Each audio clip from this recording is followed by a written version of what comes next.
Hamilton. Hamilton. Hamilton. Will you stop with the intro song? Yes. Hamilton. Everyone's favorite musical.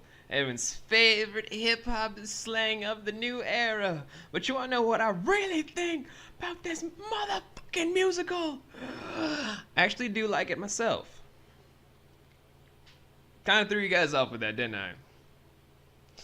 Yeah, for those of you guys that have been living under a rock for the past, I don't know, 2 years, maybe soon to be 2 years since it came out in 2015. Hamilton is a musical based on the amazingness that is one of the founding fathers, allegedly one of the greatest one of all time, but that's biasism, of Alexander Hamilton and his beginnings to his tragic ends, and ignoring all the terrible stuff in between except for a few notes, because, you know, founding father and whatnot. Based around certain notes taken by a historian by certain accounts, and written by Lin-Manuel Miranda, probably one of the greatest people of the Boricua República.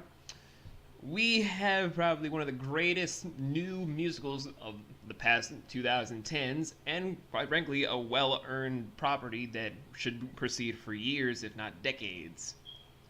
But why am I talking about it now if it's not for a review that you're probably looking at for the title? Well, because I want to share with you guys my top 10 favorite Hamilton songs.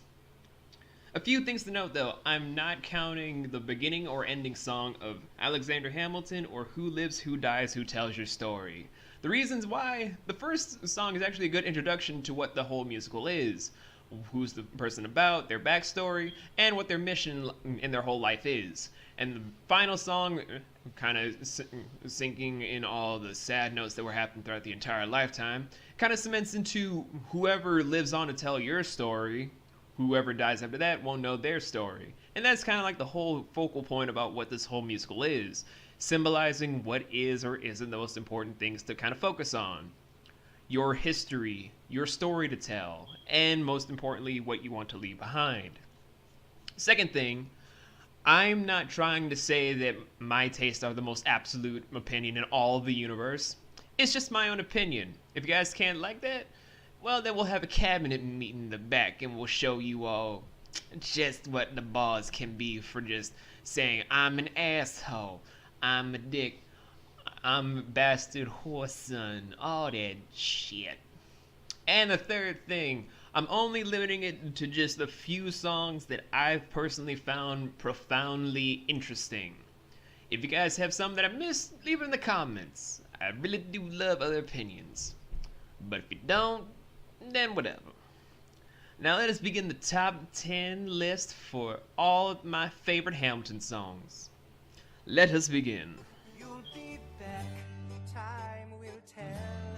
You remember that I served you well. Now, for this song being at number 10, you're probably thinking, oh, a song about the king. Is it because you sit on the throne?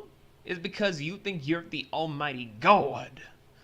Well, the answer to your question, no. No, I am the chief. I am the nomadic sage. I am the lion of both light and darkness. I am Vince. But no, I'm not picking it because it's the king, baby. I'm only picking this because, one, the song is very much kind of like what a typical person that would be very possessive of their own property would be. It kind of symbolizes what the American public saw the British Empire back in those days during the pre-American Revolution eras, and then during the Revolution era, and then a smidge bit of the post-Revolution era.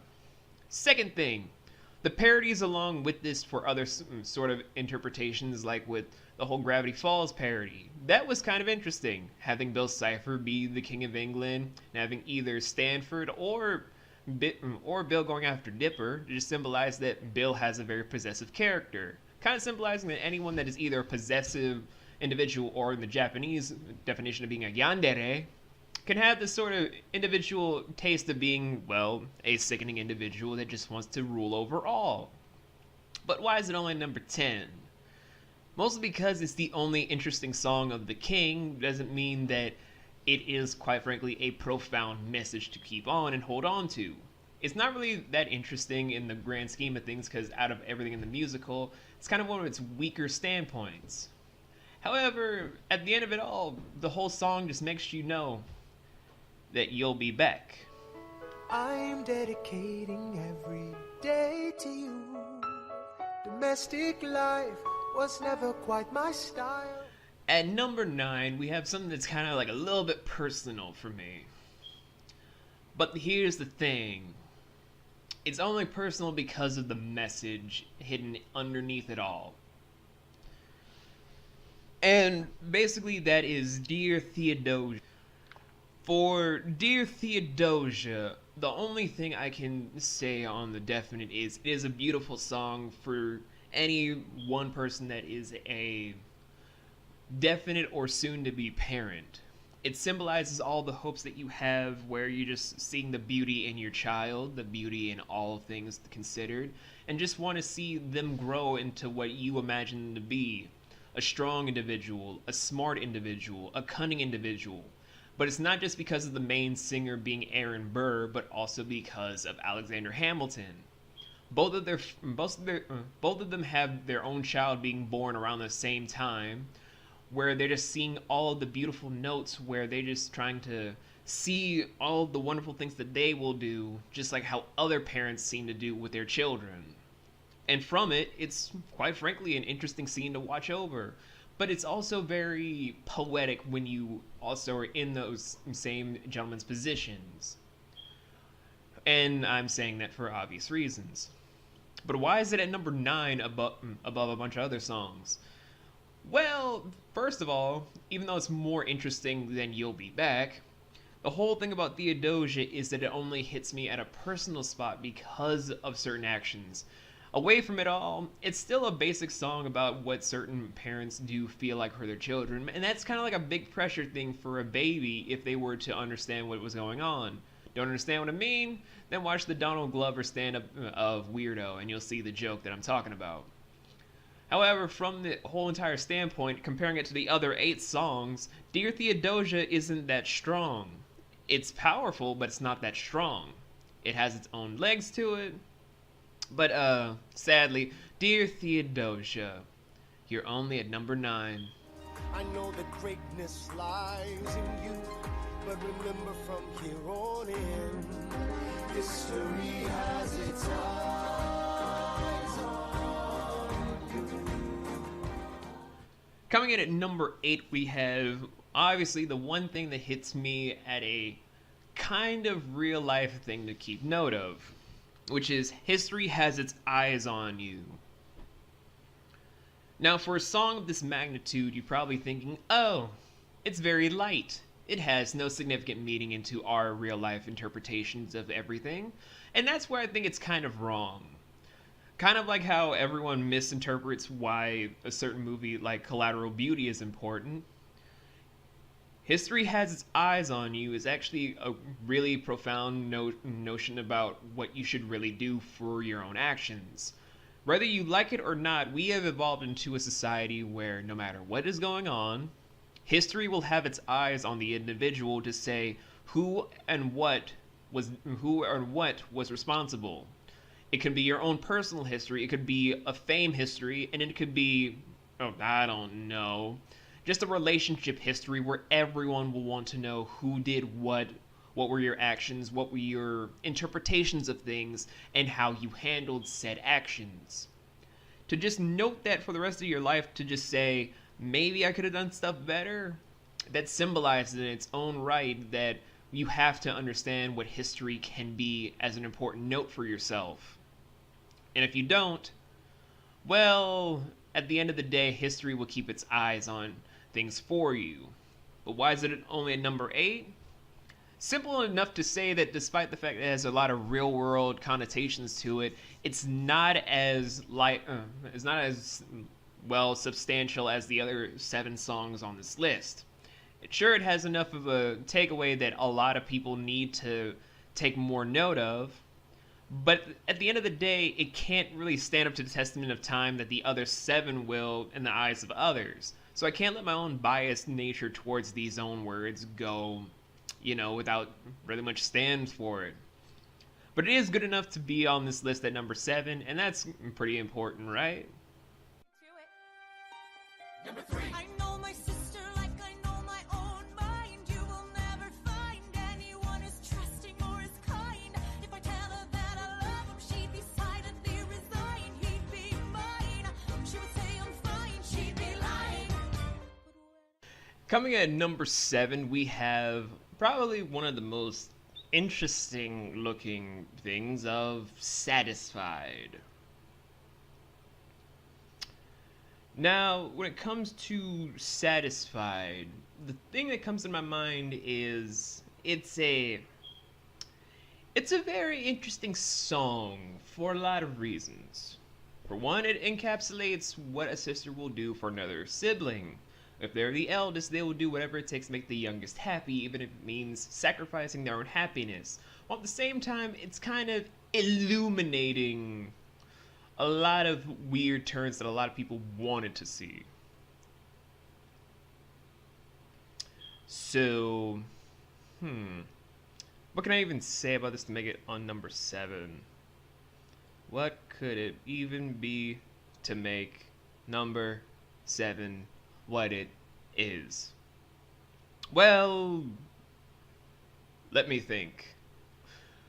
When it comes to number 7, I just think that out of any of the songs that could have been for the sadness or the joy, the thing of it is, when it comes to the Schuyler sisters, their emotion seems genuine from the musical and the soundtrack. So, with it being at number 7, it's very satisfactory.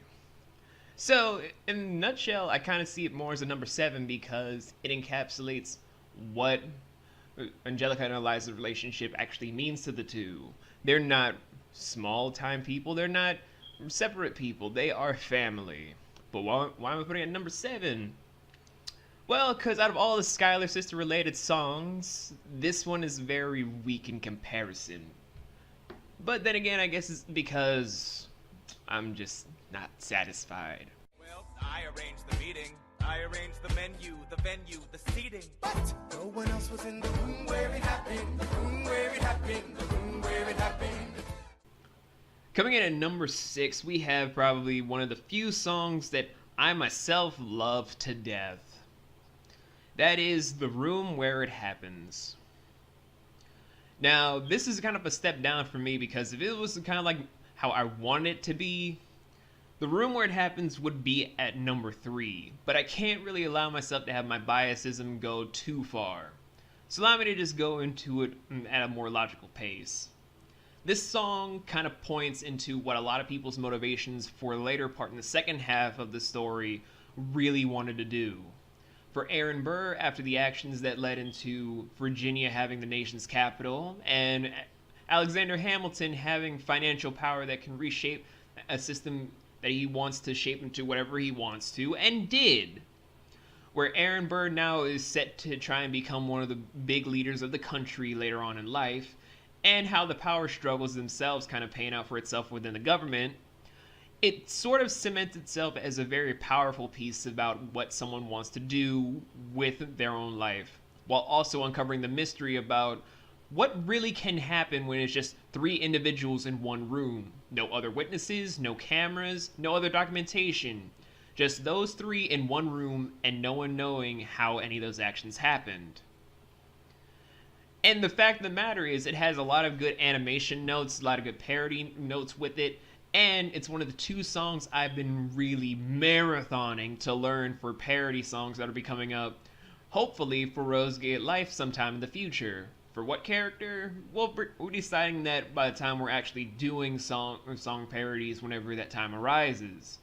But until then, I'm just still working on it for myself as either a parody song I want to do for Rosegate Live, something I might want to do for Let's Do Art Season 2, or even just when I finally do a full-blown review of Hamilton on Marauders Reviews. Regardless though, why is it only at number 6? Well, as much as I love the song more so than I do a lot of other songs, I do have more of an attachment to a particular song that's going to be higher on this list. Along with that, the other 5 songs kind of seem more impactful for other individuals. Sure, The Room Where It Happens is one of the biggest songs that came out of the musical because it kind of cemented what Aaron Burr's new motivations were, but at the same time, it wasn't as detailed as the other songs, since they cemented more into what certain provocations, what certain actions, and even setting into tone and motion about other events that can correlate within the story that have more lasting effects within the musical, rather than something that can be considered a quote unquote Disney song, like one commenter said about this in an animation of said song. And yes, I am reading comments of other people to have notes within this review. But regardless, all I can say is, at the end of the day, when it comes to these decisions, you just gotta be in the room where it all happens, guys. But from just me going on about this for unedited time for you guys, about 13 minutes, I guess I can really just say I need to decompress and go into more further detail about the next 5 songs. So I'll see you guys in part 2 where we go into 5 through 1. Well, if you guys excuse me, I see a giant antelope in the field, and my fangs are ready. I'll see you all later, my lovely nomads, party people, and strangers everywhere.